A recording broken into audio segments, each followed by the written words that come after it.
This is Creepy and Geeky.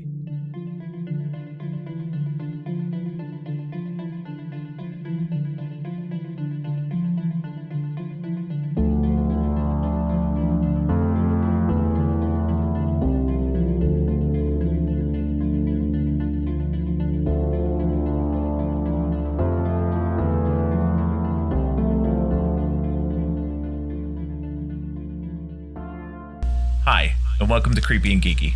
I'm your host, Robert, and today's guest is Lindsay Haddon. She's a professional motion graphics designer and a friend from Twitter. Welcome to the show, Lindsay. Thank you for having me. I appreciate the opportunity. It's going to be a lot of fun, I think. Yeah, definitely. I'm excited. We on this episode, we are talking about the Quentin Tarantino movies, Jackie Brown, and one that he wrote but didn't direct, which is From Dusk Till Dawn.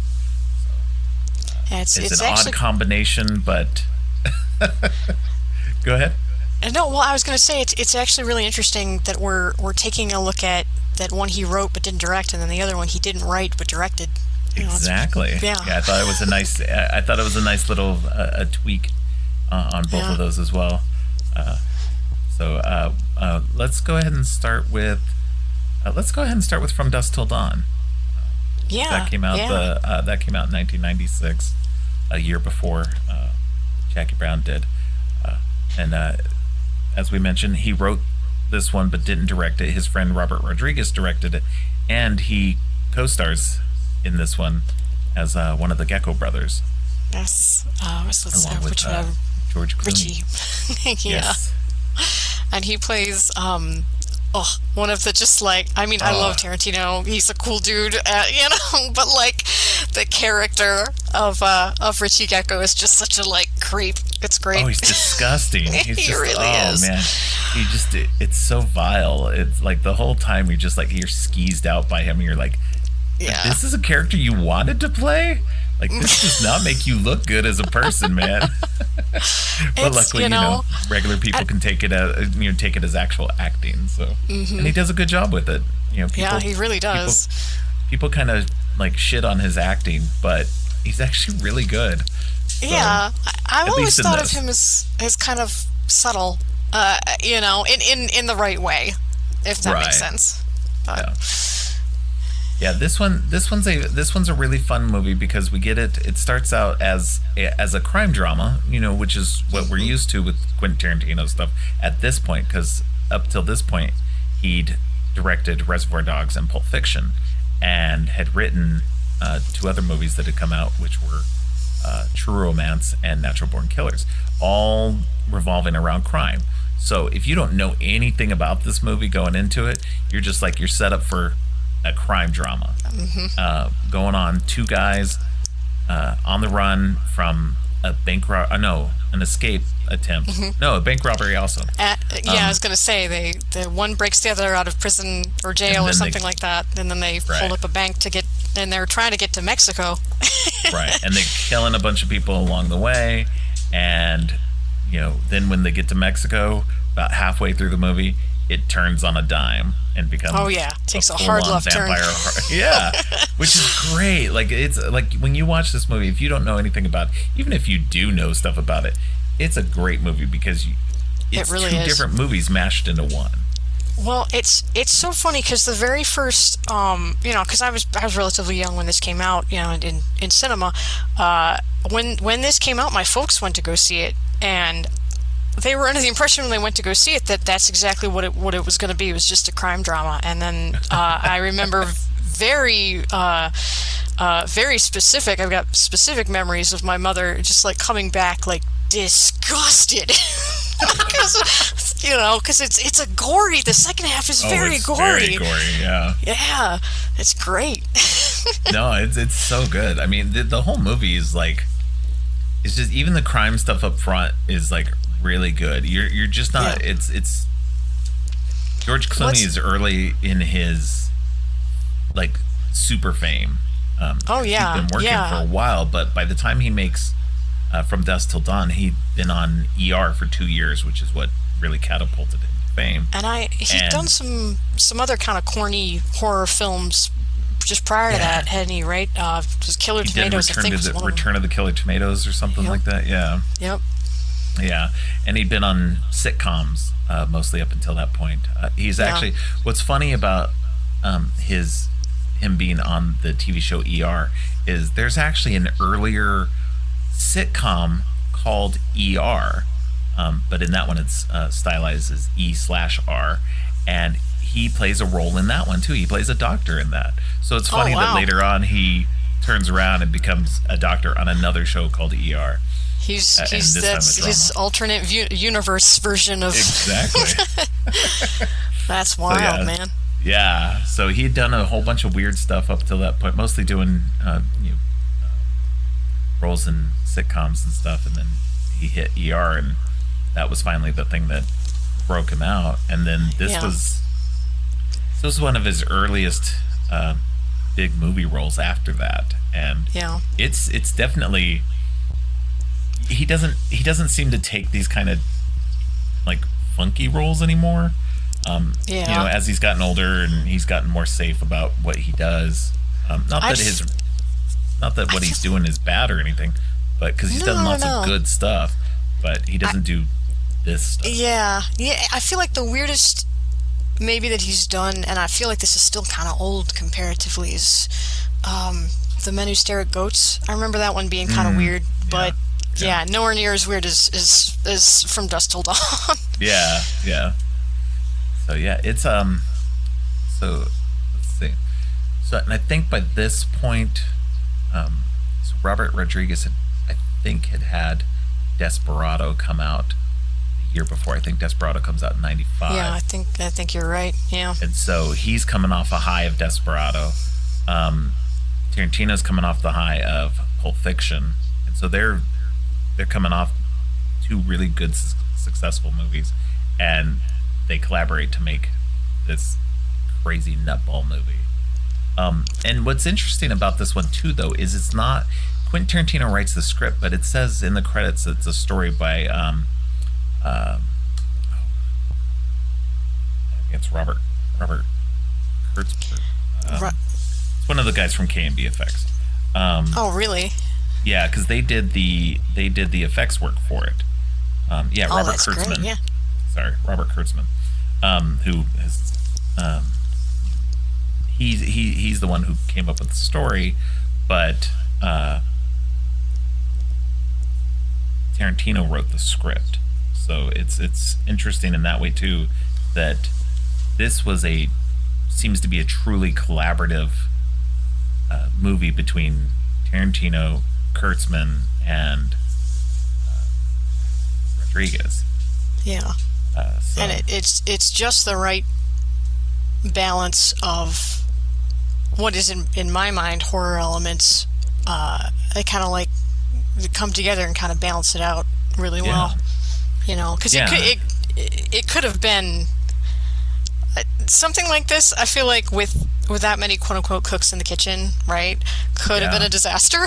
Like maybe a cult classic disaster, and it kind of is a cult classic anyway, but like it's I feel like it's way better than it might have ever had a right to be, considering for sure. how funky the concept is. Yeah, and I think I think what's telling too is that this movie ended up having two sequels to it that were not as well received, and so did they also? I think they made a series too, or they tried to They did make I think it's a 2-season series, and that was on a network that Rodriguez had a hand in, which was El Rey.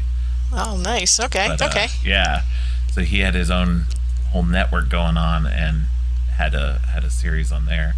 I have only been able to watch a couple of episodes of it, so I can't speak to the quality of it. But I had seen at least the first sequel to this movie, and it is just not up to the same level. What they captured with this movie is like you said, with so many people, it was the right mixture of people to make it work. So, and just between everybody behind the camera and everybody in front of the camera, it was a really good mix. Yeah, and I think what I like best about it is that you have kind of the first chunk is a very kind of realistic, gritty horror that it's two guys going around causing havoc. One of them's a real slime ball, the other is just kind of very cold and calculating and ruthless. They're both pretty ruthless. So you've got this the starting element of, hey, this could potentially really happen, and then it just goes in the other direction. The second half of over the top, like monstrous, gory horror. Right. Like, you don't see a lot of gore in the beginning, except for, I mean, like if you count maybe Richie's hand, but like they're blowing people up and lighting people on fire and like killing women, and you don't really see a lot of it. But then when they start with the vampires, you see everything. So. Well, and that is interesting because in the very beginning, we do, Seth goes off to go meet with the people, or go make a phone call and go meet or whatever, and go talk to the people he needs to talk to about getting down to Mexico. And he leaves the woman that they've taken hostage from the bank robbery with Richie. And Richie, you're already seeing that Richie's kind of gross and weird.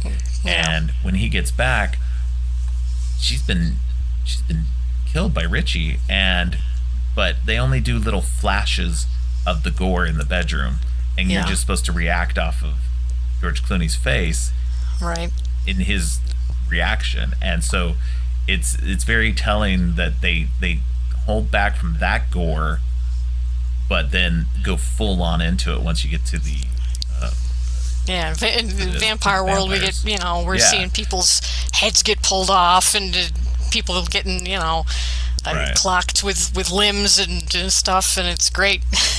No, it's and it's fun too, because you get to see the effects are really great in there. As I mentioned, they're by K&B Effects at the time, and who'd done quite a bit of good stuff. They actually worked on some of the effects for Evil Dead 2, a lot of other great horror movies, and but not only that, but you get an effects master in there in Tom Savini being one of the actors. Yep. Sex Machine. So, which is a great role. It's so good. Like for how little he's actually in it, he's very impactful, and it's and it's great because when he actually does, spoiler, he winds up one of the vampires. He turns into like this giant, hideous, like 9-foot tall rat, and it's rat monster. Rats. It's like, hey, all right, if you're gonna have him in here and you're gonna make him be a vampire, he's gonna be a terrifying animalistic vampire. Right. No, it's great. Like and that's one of the things that I also want to talk about too, was the inconsistencies with the kind of the vampirism in this movie, because it's wildly inconsistent. So in this one, it's more of an infection. It's more of actually kind of like how people get turned into zombies, rather than your typical vampirism where you have to kind of share blood and that's how you become a vampire. But in this one, you get turned by any kind of bite. A couple of people get bit on the arm, and then that's how they get turned. And some get turned really fast. Sex Machine takes a little bit, but is pretty quick.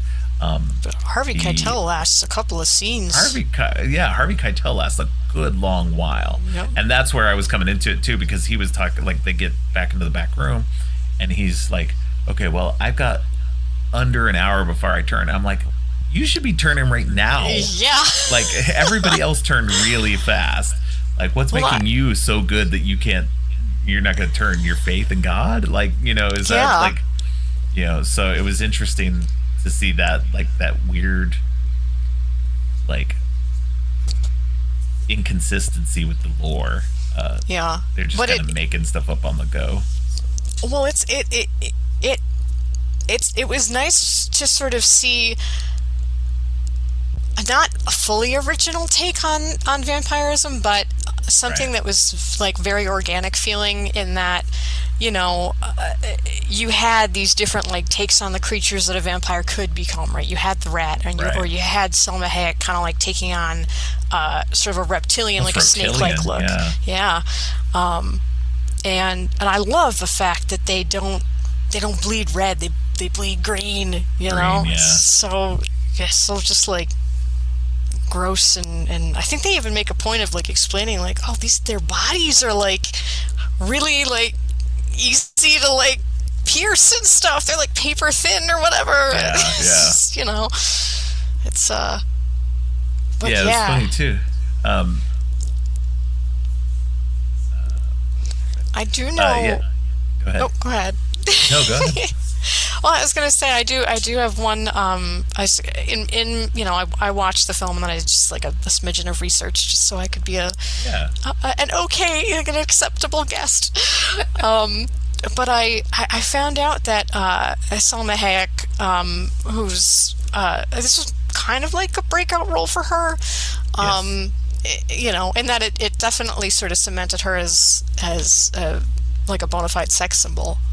You know, if she wasn't already, she definitely was after this. But she took the role kind of as a way to basically pay rent, and she didn't know when she read the script that she would be dancing with the snake. She just thought she would be, you know, doing like a little dance. And so when she got there, she had to admit that she's terrified of snakes. She has snake phobia. Oh wow. And so she had to kind of like, she had like a day or two to get over it.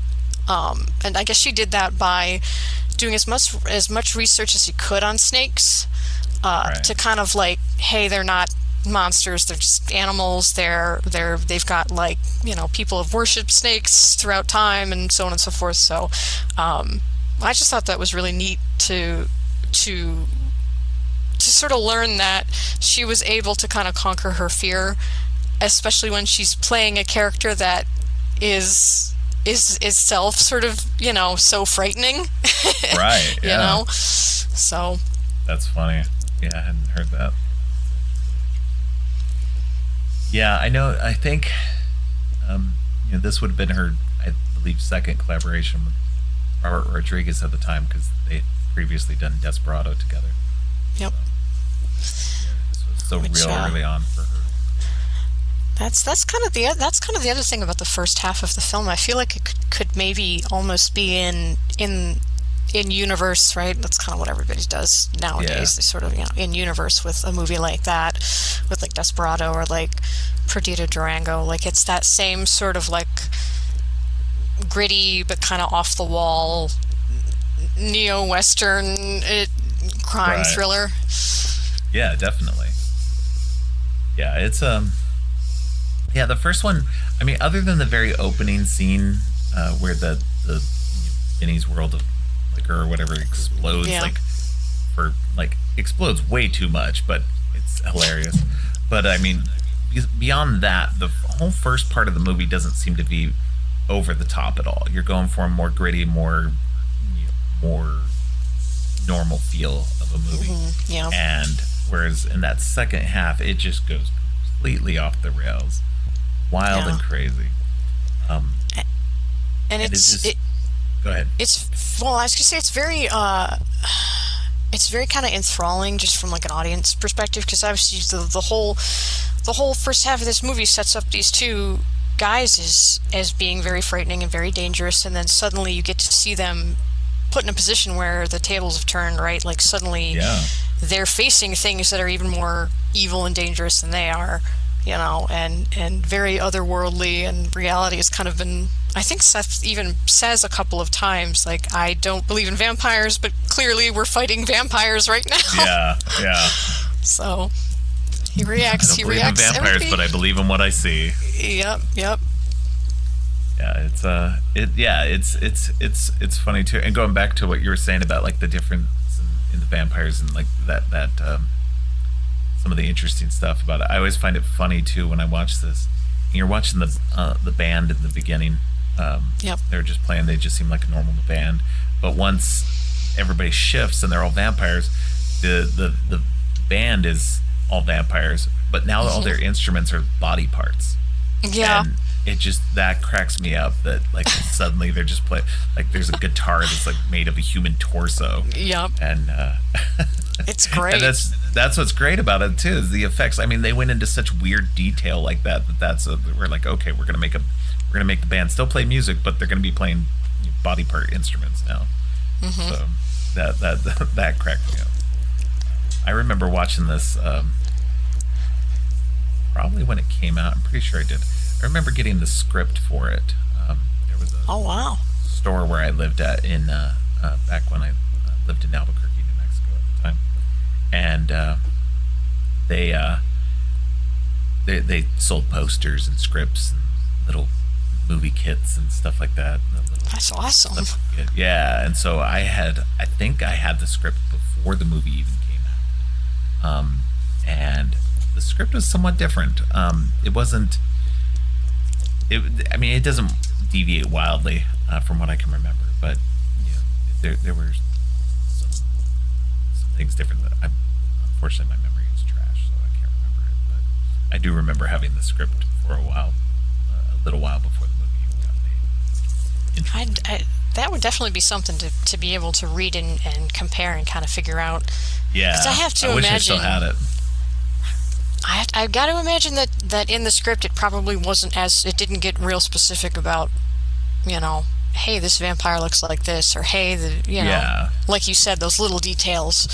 Yeah, I think that like a lot of that stuff. I think from just watching making of stuff and everything, a lot of that stuff comes up later on in the movie making process, especially by the effects guys. They come up with stuff and they're like, hey, what about this? Yeah. So and the director's like, sure, works. But yeah, it's and this has got such a great cast. I mean, we've already mentioned George Clooney and Quentin Tarantino, Salma Hayek, but we also have Harvey Keitel, Yep. Juliette Who Lewis. does? I freaking love Harvey Keitel on this because He's so understated compared to like his normal, like the other stuff I've seen him in. It's great because even in even in the scenes where he is being intimidated, you can still tell that he's kind of in control. That he's in control enough to both be intimidating in the scene and be intimidated, which is like, Yeah, it's great. Yeah. he's got some strength inside of him, but you can see that there's still fear in his eyes, which is really good acting. Yep. You don't. It's hard to show that kind of fear in your eyes. Yeah. From an acting perspective, from stuff I've seen, so it's really cool. And you mentioned Juliette Lewis, and I couldn't tell you how old she was in this film. She looks like 17, 18. Presumably she was older, but she does a terrific job in this movie. Yeah, she really does. She does. And see, I'm not a big Juliette Lewis fan. She's okay, but I can give or take her for the most part, and it's really dependent on the roles. I really don't like what's it called, Natural Born Killers, and so she rubs me the wrong way in that movie. But in this one, she's more understated. It's not as crazy, I guess. Yeah. And so it's definitely an interesting role for her because she's playing more of a meek character. Yeah. Against her typical type, I guess. I think everybody in this, even some of the the background characters, like Danny Trejo is one of the. Danny Trejo, man. Yeah. Yeah. They all have a really cool range. Yeah. Everybody's able to but and then Cheech Marin is in this. Cheech Marin, I think. yeah. 3 different roles in this. Yeah. Yeah. Yeah, that's what cracked me up was he's a frequent collaborator with Robert Rodriguez, and so he's the border. Yep, the border patrol guy. Patrol guy, yeah, border patrol guy. The announcer at the Titty Twister bar, and then Carlos at the very end. Yeah, Contact is going to try to give him safe haven. So it's funny to see him popping up in 3 different roles. Yeah, and it's so funny because there are two instances where the vampires basically tell the brothers and their hostages, who are trying to come in to wait for their contact, like, get lost. Mm-hmm. We don't want you in here. They give them like 2 shots to turn around and leave, which is hilarious to me. That is hilarious. Yeah, it is very funny that they would even turn people away. Yeah. And then, unfortunately for them, they did not take that warning. Yeah, no, yeah, Cheech Marin, yeah, Danny Trejo. I think if there's anybody else. I mean, we got Fred Williamson as what's his character? Who I'm trying to think. Has he been in any other Tarantino films? I think I'd have to look it up. Yeah, no, but there are moments of recognizability for me that I'm trying to like point on. Yeah, I know he's been in. I think one of the most recent things he was in was VFW. But yeah, he's a genre legend. He's been in a lot of different things. Yeah. But yeah, it's a great cast. You get you get Fred Williamson and Tom Savini in these little minor roles. Yeah. I'm pretty sure the guy who Tom Savini steals the beer from is Greg Nicotero from KVFX. Oh wow! Oh, that's great. Yeah, I need to. So even now, just talking about it, even though I watched like maybe 2 or 3 days ago, I was like, you're making me want to rewatch it again. Right. It's just like to spot everybody, Yeah, it's a fun movie. Greg Nicotero. So yeah, it's a fun movie. It's you can't take it seriously at all. You gotta just go in knowing that it's a goofy, fun movie. Yeah. You just gotta give yourself over to, especially in the second half, where just everything goes nuts. Yep. It's fun. Oh yeah, it's just a fun movie. Yep. There's go into it, enjoy it, and it's a great mixture of Tarantino and Robert Rodriguez together. You get the good writing, you get the good direction, everything's you get some classics on both sides, classic scenes like the kind of stuff that Robert Rodriguez likes to do, camera work wise. Yeah, it's interesting that you say that because obviously when we get the shift between, I guess you could almost call them separate stories, right? That kind of interconnect. The direction gets real wild. Like suddenly there's all these quick camera moves and crazy angles and things like that. So it's even he has a nice range that you gotta get to see, and that you can kind of sort of you can kind of see a little of later on, like if you watch like some of the Spy Kids movies, or the sort of zanier. Exactly. Yeah. Oh, those Spy Kids movies. Funny. My kids love those to death when they were grown up. So. They're so fun, though. They really are. They are fun. they're goofy. It's so funny, the dichotomy of Robert Rodriguez's work. You get the goofy kids movies that are very much for kids, and you get his Mexico trilogy and his Sin City work and everything, and it's just like and Machete. And it's so different from. I love the Machete movies; they're so fun. Yeah.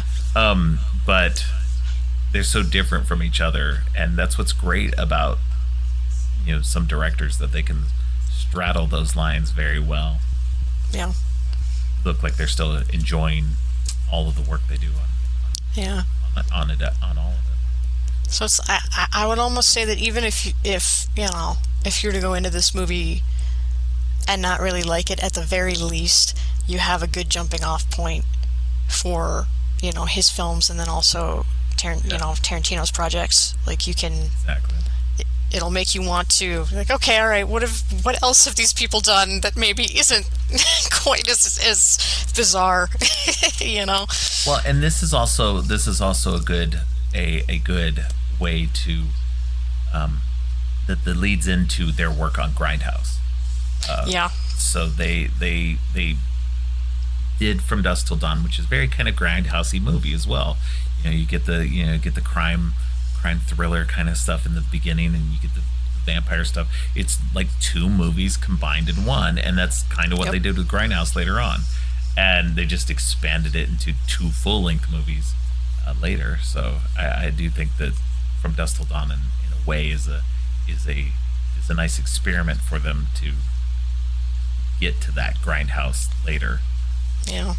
And I'd have to look it up because I couldn't tell you which came first. Would it have been From Dusk Till Dawn or Interview with the Vampire? But like, I feel like the 90s was sort of like a little bit of a reemergence of vampires. They were sort of, and not in the Twilight way, like in the, like we had Bram Stoker's Dracula, and like I said, Interview with the Vampire and all that. So, I think it seemed every couple of years we got something, because Bram Stoker's was 92, Interview with the Vampire was 94, and then From Dusk Till Dawn was 96. Yeah.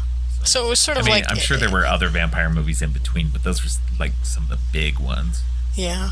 But they were, a lot of the other big ones were very dark and brooding and very serious. Romantic. So, yeah, exactly. So it's nice to kind of have, at least at the time, I imagine it must have been quite nice to have like an option of like, oh, let's just go see something wacky.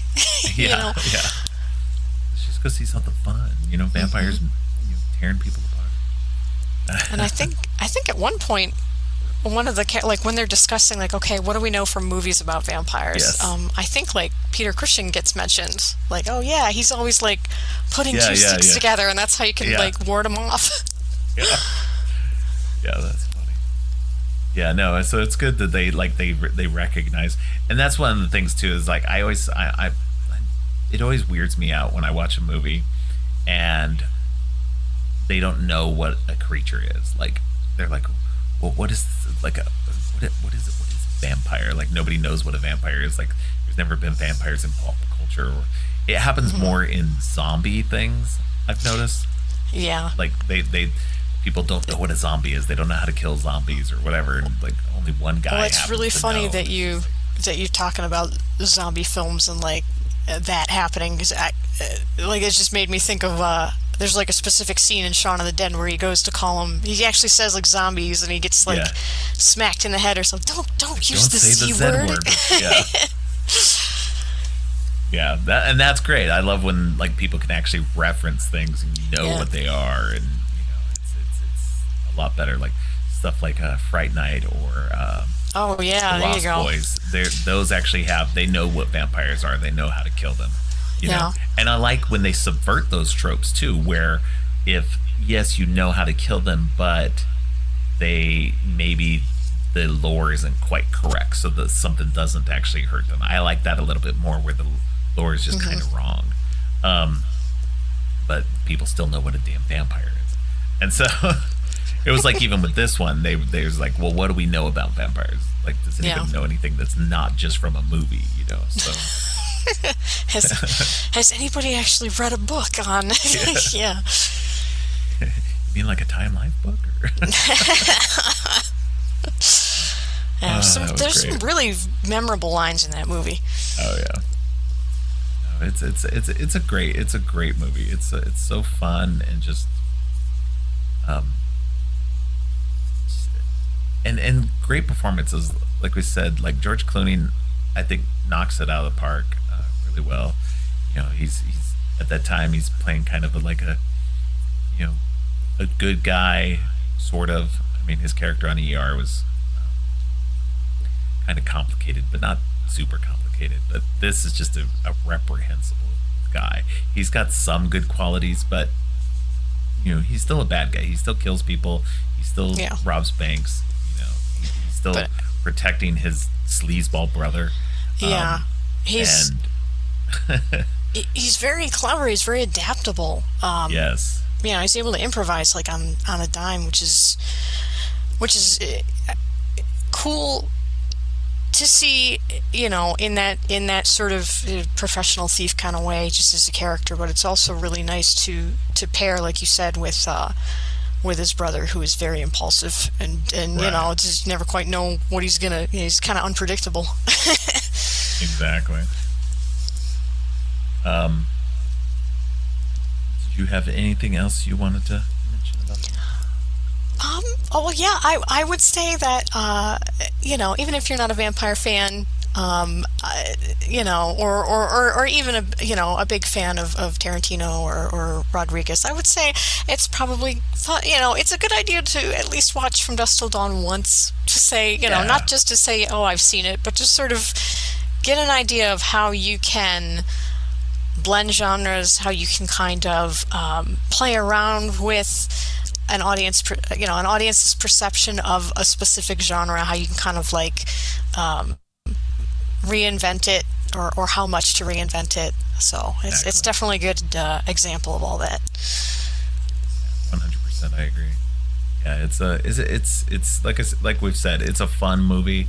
It's and if you don't like, and if you don't want to go into the typical Rodriguez or Tarantino movie, this is a good mixture that gives you a nice blend of things, Yeah, and definitely you messes with your expectations in a lot of yeah, ways. All right, let's talk about some Jackie Brown. yeah. Jackie Um, Brown is actually one of my favorites of oh, really? Quentin Tarantino's. Yeah, he I it's very high up there for me. What do you think? I I can't say that it's my favorite, Right. but it's up there. Uh, and I feel like when you talk about, like, when you mention Jackie Brown, or like when you mention Tarantino, I feel like hardly anybody ever really thinks of Jackie Brown, which is kind Right. of disappointing because it is a pretty good. It's pretty good, you know. Yeah. You know. Yeah, it's very good. It's the interesting one because it's the only one that he's directed, that he wrote, that he adapted. Yeah, He didn't write outright. He has it's based on. up till that point had mentioned how big of a fan that he was of Elmore Leonard, who wrote the original novel, which was Rum Yeah. Punch. Yep. He And yeah, go ahead. oh no, I was gonna say I wish I'd because I hadn't known that before this week. So I Yeah, kind of wish that I'd been able to find the book and read it much, you know, in advance, so I could sort right. of compare. But I'm sad to say, but Well, go no, back. I'm gonna have to seek it Definitely out. go back and read it. Yeah, I would highly recommend the work of Elmore Leonard, especially his crime stuff. I've Yeah, read several of his books, especially the ones that got made into movies right around that time, which was Rum Punch got made into Jackie Brown, but there was also Get Shorty, and there was a book called Out of Sight, which got made into yeah, the movie.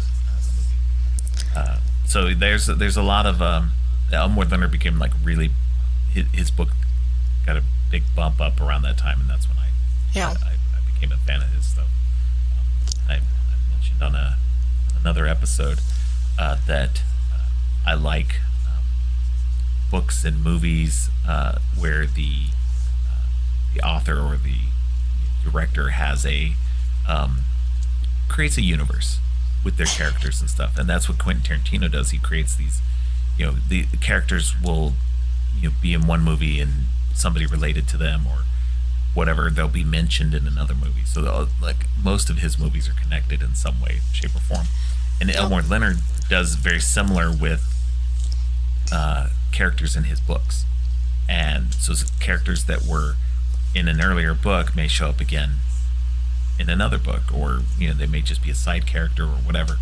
And so it was an interesting fit for Quentin Tarantino and Elmore Leonard in this way, which I thought worked exceedingly well. yeah. Um, Elmore There's another Leonard, one. go ahead. Oh no, I was gonna say, it's another one's got a really good cast too. Oh I man, mean, not to say that any Tarantino film doesn't. He yes, usually, he picks good cat. You know, he's got good actors every time, really. But yeah, this one in particular, I think, um, it's just got I mean, Michael Keaton's in there, Bridget Fonda's in there, and obviously Pam Grier, who was amazing. Um, you know, De Niro's in there, and everybody does a phenomenal job. And all of them playing such vastly different kinds of people. Right. You know. Yeah, so it was interesting too because uh, Tarantino calls this a hangout movie where there's not a lot of action. There's just a lot of people hanging out and talking a lot, and uh, and he was really attracted to that. And he said a hangout movie is one of those ones that you might not like it the first time, but upon repeat viewings, Yeah. you start to like it more and more each time, and every time you watch it, you like it just a little bit more because you're just hanging out with the characters. You're just Yeah. enjoying that time, just listening to them talk and listening to them, do their thing, Yeah. and that's true. Like every time I watch this movie, like I liked it from the jump. I loved it from the very first moment I saw it, but it's gotten better and better every time I watched it.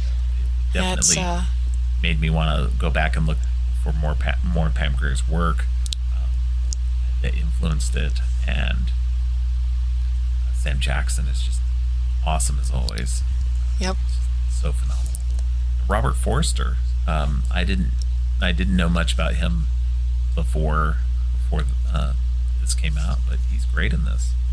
Oh yeah. He's it's so funny. Just before Jackie Brown, like just before rewatching Jackie Brown for this, obviously. Yes. My partner and I, we watched Alligator, Oh which yeah, is yeah. yeah. I And, haven't seen it yet, but I do want to watch it. Oh, I it's know it's fun. on Shudder right now. But I think just watching that, and it's it's your typical sort of like late 70s, early 80s Jaws animal attack ripoff kind Right. of horror movie. But he gives a really good performance, and like for a film like that, you could easily see another actor in the role just like not bothering, like just kind of phoning it Right. in. And I feel like that's the kind of actor he is. Like it doesn't matter the project, he always gives like the best he can. Yeah. Yeah. No, he's really good in this. It's a very understated role. He's very mellow through it all. Yep. It's just really good, and just he knows what he needs to do, and he does it well. Yep. And it's also kind of cool to sort of, like you said, there's a mellowness, not just about his character, but about a few kind of throughout. It's kind of woven throughout the Right. film, that is mirrored by this growing tension, right? Because she's stuck in the middle of it's just there's no good option, so she finally she takes right her own fate into her own hands, which is Right. really cool. I mean, I feel like you don't often see characters in films where there's this situation kind of trapped between a rock and a hard place, just say, okay, all right, well, I'm gonna make my own third option, and it's gonna go really well. Yeah. Yeah.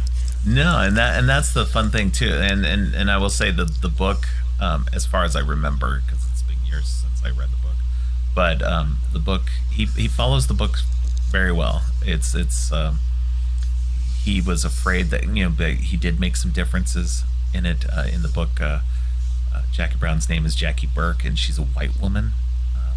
Changed those things to accommodate for Pam Grier being the lead, and so he was actually afraid of the reaction Elmore Leonard would have to his changes, and Elmore Leonard said at the time that it was his favorite adaptation of any of his work. Great. I mean, he's had a lot of adaptations up to that point, so that was very high praise, and he even liked the changes that had been made.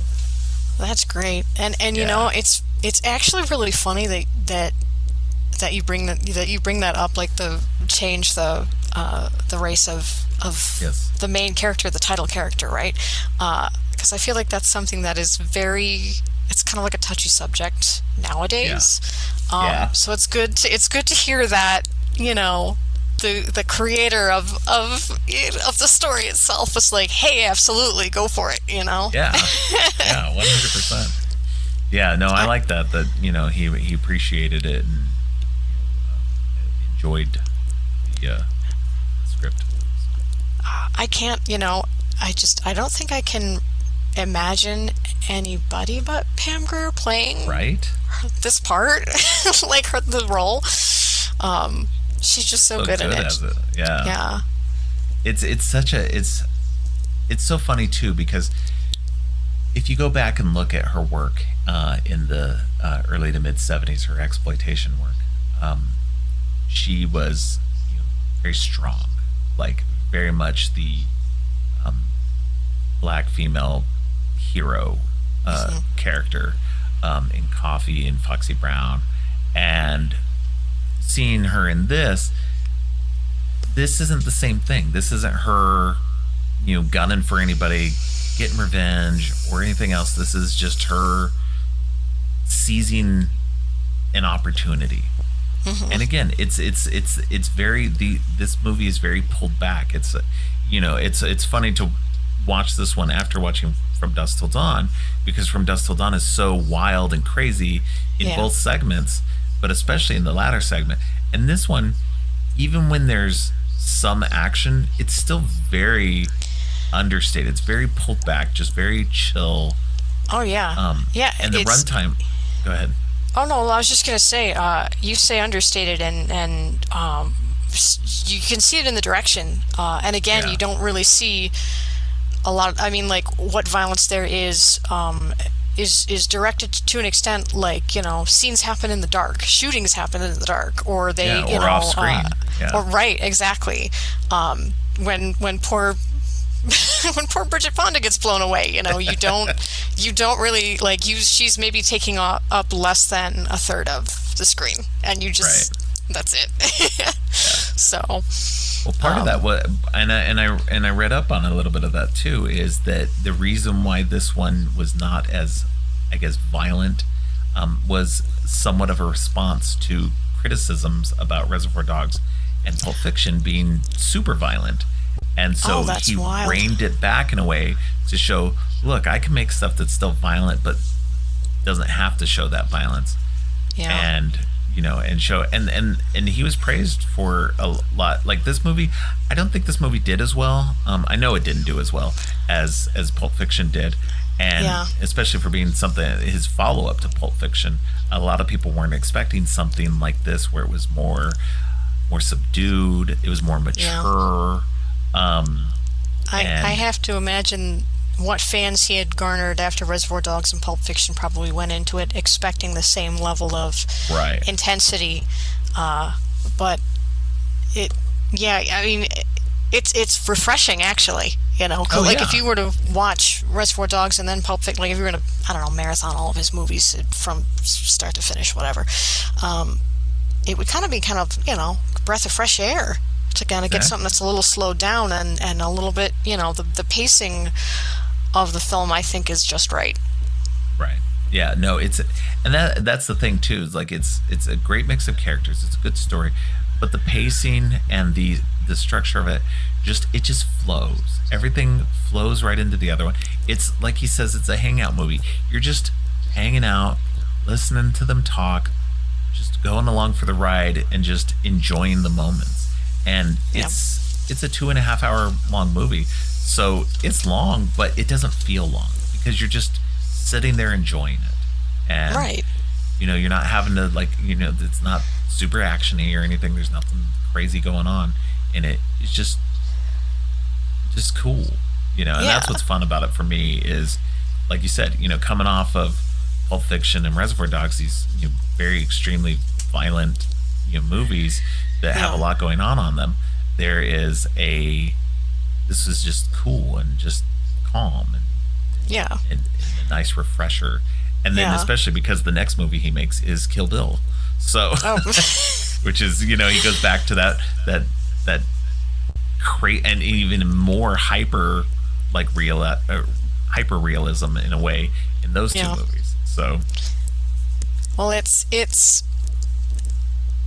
nice to see, and I feel like we don't really get this a lot nowadays. Obviously, film they've writers have just evolved, and it's a whole new right. set of today versus back in the mid 90s. But it's nice to kind of get a film that's kind of nice and slow and takes its time, whilst also the story, there's enough of, I wouldn't even necessarily call it tension, like you want to know what happens next. Right. You Yeah. want to see her succeed with what she's trying to pull off, to keep you intrigued the whole way through. Yeah, and that's the funny thing too, is you want her to win.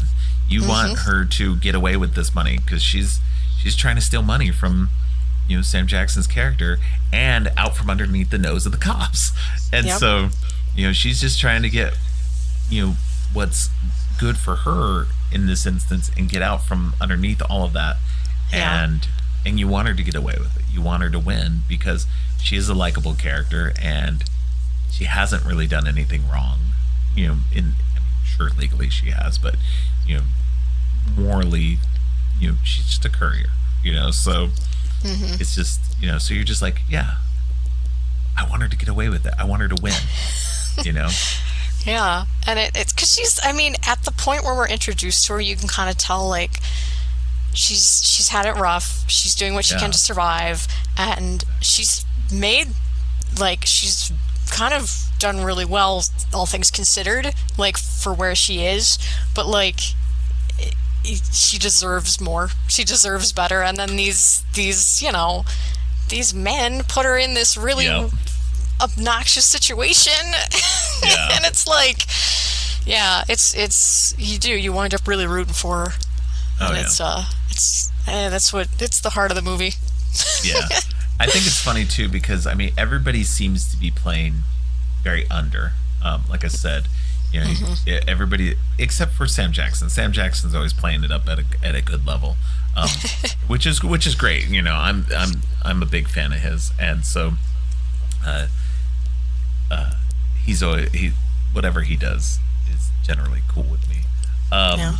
But everybody else, you even got Robert De Niro, who's playing real under. Oh yeah. Stated in this one, he's mumbling through most of it, and which I did read did become an issue between him and Quentin Tarantino because he felt like his character wasn't doing much, and but oh my gosh, the that's character so didn't funny. need to do much. Yeah, so I do. I like him in this role because it's very different from a lot of the roles he normally does. It's like a nice supporting role. It's very quiet, very just there, and so it's funny. It's a nice change from what I'm used to Robert De Niro roles. Yeah. And there are, when you say funny, it just occurs to me that there are some pretty good comedic moments. Some of them are just visual gags. I say visual gags, like just characters entering or leaving, in sort of comical ways. So there's a little bit of humor in here. I think that keeps it from getting too heavy.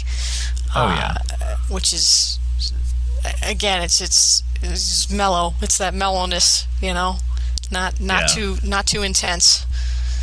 Yeah, and that's what I really appreciate about the movie. Like we said, it's just that mellowness, just that calmness through most of it. You're enjoying the movie, and it's tense at times. There's definitely tension going on. There's suspense about what's going to happen and everything. But but it's sorry, my grandson is out in the living room. But yeah, it's just a fun, chill, hangout movie. Yeah. Do you have any other notes you wanted to mention? I mean, again, I think this one should be seen at least once. You know, everybody should see Yes. this one at least once, to, you know, to appreciate, Pam Grier and her awesome acting Oh ability. yeah. You know, she's another one who has a lot of range and has done a lot of different genres she's kind of crossed all the different genres, and Right. she's just fantastic. Oh, agreed. And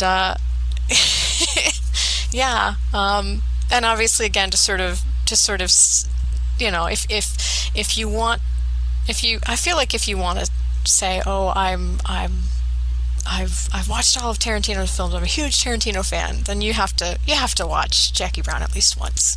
Oh You yeah, know. most definitely. Yeah, I think anybody who calls himself a Tarantino fan definitely has to watch all of his movies, just so that you get the wide range of his talent. Exactly. He gets dismissed a lot as just this hacky guy who just references all kinds of other movies and everything else. And while that's true in part, you can see him maturing as a filmmaker. And this Yeah. is, I believe, a necessary stop along the way Yeah. that shows that he is a very talented filmmaker and writer. Yeah. And it's, for the amount that he does kind of reference, especially early on, even those are good because they kind of lead you to seek out, oh, okay, well, what was he actually pulling inspiration from? Oh, okay, Right. here's Foxy Brown, here's Coffee. All right, I'm going to watch these now. And, Yeah. it's jumping off point.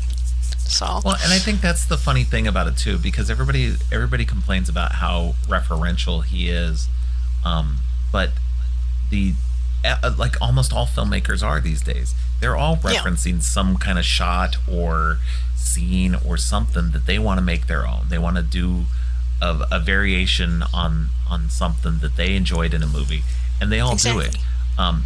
Tarantino just doesn't hide it, and he's like, "This is what influences me. This is what I like. This scene in this movie, and that I'm putting a version of that scene in my movie." Yeah. And that's what's great. And like you said, because of that, because he doesn't try to hide it, and he's very much open about it, then you can go, okay, well, these are the movies that influenced him. I want to go see these movies now. And much like he did with the movies that he's influenced by, you can now go watch these and enjoy that, and Yeah. and see just how much that influenced or not or whatever, and see, and a lot of times that will then go in and show you, oh, well, you know what, a bunch of directors are actually being influenced by these movies Yeah. that I just didn't realize before. And maybe Tarantino's not such a bad guy. Yeah. You gotta, one way or another, you're gonna wind up falling down the film rabbit hole. And Exactly. your first trip down might as well be Tarantino because so many of his projects are just so memorable and fun. Oh You yeah, know? they're just fun. Yeah, yeah. That's definitely why I wanted to do this podcast series. Is I've always been a fan of his from the very beginning, uh, and I wanted to get a chance to talk to other people who were fans of his work and see what everybody else thought, and Absolutely. I mean, have a good fun time. yeah, it was. I mean, having grown up at kind of the height of his, I say the height of his fame. He's still high up there, obviously, but like Yeah. as he was coming into the spotlight, was really cool. Like just to be like a teenager and be like, hey, I'm gonna go see this. It's the guy who did Pulp Fiction. It's let's go see this one, all right? Or this one's on cable. It was definitely a big part of my youth. I mean, Right. I don't like to think I'm that old, but I'm old enough to feel nostalgic about it. So Well, it's even worse for me because his first movie came out in 1992 when I turned 18. So Oh, nice. I've been an adult the entire time he's been making movies. So I don't have childhood memories of Tarantino. oh jeez. But yeah, no, it's good. Wow, that's actually interesting too. That makes this year 30th anniversary of Reservoir Dogs. Oh gosh, Didn't even does think it about really? that. Yeah. Oh, wow. Yeah. Oh, I feel old. Yep. See, I'm now going to retroactively say that this is the reason why I'm doing this series of podcast episodes is for the 30th anniversary. It's great, though, man. It really is. Yeah, definitely. All right. Anything else? Well, I mean, I really do appreciate you letting me come on here and chat with you about such fun films. I really enjoyed it, and I had a great time. Yeah, thank you. Yeah, And definitely try to get you on again for something else that you might be interested in talking about. And sure, whenever, wherever, it's all good. And at the very least, it gives me an excuse to rewatch some really good movies, you know. Of course, yeah, definitely. Did you want to say where people could find you, possibly, if you're interested in people finding you online somewhere? Oh, yeah, well, I mean, I don't, I don't do much in the way of entertainment or anything like that. If you're interested in motion graphics, I exist on Twitter. I exist on LinkedIn. On Twitter, I am So a Dinosaur, because that's my hobby. When I'm not animating or doing digital design work, I'm crafting with my hands so that I can produce art that's tangible and cuddly. Yeah, I've seen a couple of your dinosaur pieces. They're really Oh good. yeah. That's I mean, you mentioned your favorite horror movie there, the Dawn of the Dead. So mine is the Jurassic Park. So a lot of my stuffed animals are dinosaurs. Yeah. All right. Well, great. It was great having you on, and hopefully have you on again sometime soon. And, Absolutely. thanks again. Thank you. Thanks again to Lindsay Haddon for joining me. Next episode, I talked to Sarah Stubbs about the Kill Bill movies. Thanks for listening. If you liked what you heard, make sure to subscribe on your favorite podcast app or at creepyandgeeky.com. You can follow the podcast on social media at Creepy and Geeky on both Twitter and Instagram. If you'd like to follow me, I'm Geek Thulu on Twitter and geek.thulu on Instagram.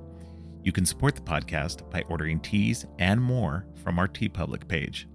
All of the links are in the show notes. Finally, don't forget, stay creepy.